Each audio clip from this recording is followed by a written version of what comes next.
Hello everybody, it's TannerFishies here, back again with a new Ninjago video here on the channel. In today's video, we are going to be discussing a very peculiar Ninjago trivia topic that many Ninjago fans may not be aware of. That, of course, is the existence of the original Master of Water, not related to Nia or her previous bloodline. Really quick though, before we begin today's short video topic, I do apologize for not uploading yesterday. Last week was pretty crazy for me in terms of school and finals and whatnot. I'm sure you guys understand, so I just wanted to take a little bit of time off. And of course, in today's video, we're not going to be discussing anything super big or important for Ninjago Season 16, just another random video topic that I had in my backlog. Also, I did a video like this several years ago, but I feel like the information and my feelings about this topic are sort of outdated, so I figured I would bring it back to the modern day, give you guys my updated thoughts, and maybe present this topic to some people that may have not been aware of it existing. So yeah, going back to the topic, the Master of Water itself is a title that Ninjago fans that watch the show and watch the show alone exclusively are very much accustomed to. Nia is of course the current Water Master, especially following Ninjago Seabound, where I'm pretty sure most people can agree that she's probably the most powerful Water Master, but previous Masters of Water we've seen before as well, including Maya and Niad, the original Master of Water. But many Ninjago fans are not aware of the existence of another Master of Water that made his grand debut in the Ninjago Tournament of Elements series, or saga, at least in terms of books only. He never showed up in the show, but the Master of Water named Lar actually appeared in a Ninjago tie-in book for Season 4, entitled appropriately The Tournament of Elements. In this book, Lar himself faced off against the Fire Master Kai in a battle and a sequence that has pretty much remained non-canon to this very day. In fact, the entire character and the entire book associated with Lar, the original Master of Water, is simply not canon. It didn't exist in the main Ninjago timeline, and as we know, Nia eventually took over the Master of Water title and wore that badge with honor. But the original Master of Water, Lar, is a topic that many people, again, don't know about, but those that do find his existence to be fairly interesting and rather confusing at the same time. While he's not canon, it is quite awkward that they included a Master of Water in a tie-in book for the season prior to Nia becoming the Master of Water. It was only one season later, during Season 5 Possession, that Nia actually unlocked her water powers. The only logical conclusion that can be come to surrounding the Master of Water known as Lar is that Lar's conception was made prior to Nia being the Water Ninja, and prior to that knowledge being commonplace throughout the Ninjago scene. It is quite possible that the people that worked on the Tournament of Elements book did not know about Nia's upcoming future and her upcoming arc as the Water Ninja. And as such, the character of Lar was created because obviously with this big Tournament of Elements, it would be kind of weird if there wasn't a Water Master, considering how water is a very common element for many mainstream franchises that focus on elemental powers or nature itself. So in the context of the book and the character of Lar himself, those ideas are pretty much non-canon, as I've said. But it is quite interesting to think about. Say, for example, if the Ninjago Season 4 story in terms of the show would have introduced Lar, obviously Nia and her arc would not really be established in the very next season. The Master of Water would have been an entirely different thing, and maybe could not have been tied into Kai's actual family. They could maybe pass off Lar as some type of mysterious half-brother to Kai and Nia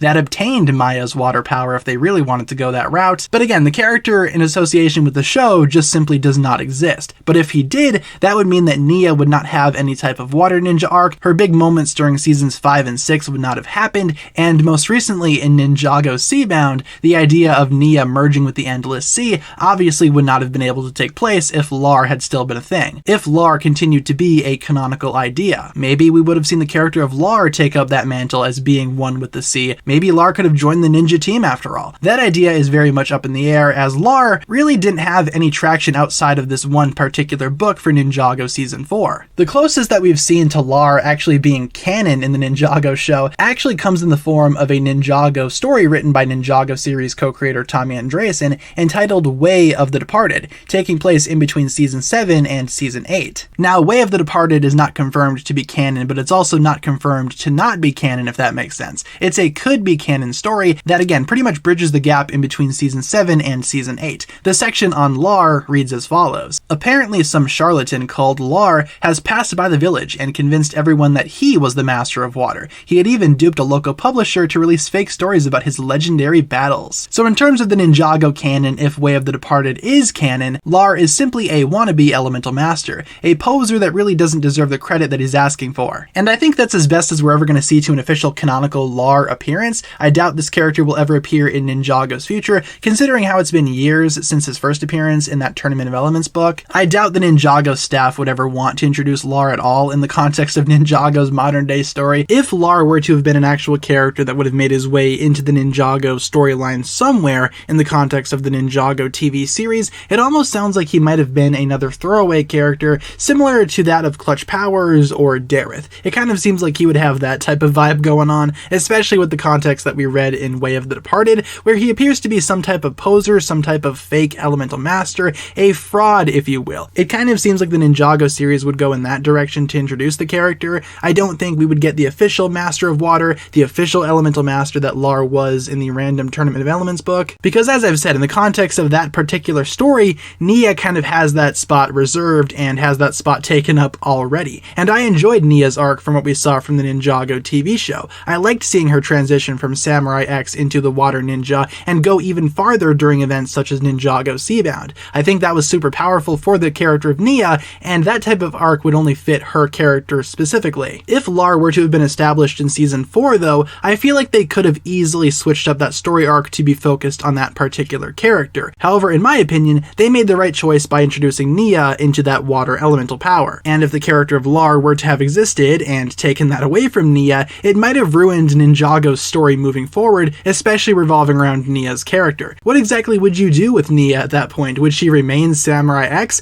And if that's the case, what would you do with Pixel? Would she just be written out of the series entirely? It's hard to think what would have happened if Lar himself would have made it into the final cut of Ninjago Season 4, and in a way, I'm super glad that he ended up on the cutting room floor, only existing in some random Ninjago Tournament of Elements book, and a certain appearance in Ninjago Way of the Departed, which isn't necessarily confirmed to be 100% canon. Overall, I think the character of Lar is a very weird entry into Ninjago's history that is kind of awkward to look at in the modern day, considering how we already have a Master of Water in the form of Nia, and as such, Lar himself just kind of appears to be a throwaway character, not really important to the context of Ninjago. His existence is rather peculiar, and if you didn't know about Lar already, I'm glad I could teach you a little bit about this original Elemental Master of Water. And with that being said, you guys, that'll pretty much wrap it up for my thoughts here today. Thank you so much for tuning in. In the meantime, guys, let me know down below in the comments what you think about the original Master of Water, Lar, and would you like to see this character pop up in the modern day of Ninjago? Leave all your thoughts down below in the comments, you guys, and hopefully you enjoyed today's video. That'll pretty much wrap it up for my thoughts here today. Thank you so much for watching. If you enjoyed today's video, feel free to like, comment, subscribe, do all that fun stuff, and as always, check out the links down below in the description for other forms of social media. Thank you all so much for watching today's video. Once again, you guys, my name is TannerFishies, and with that, I bid you farewell.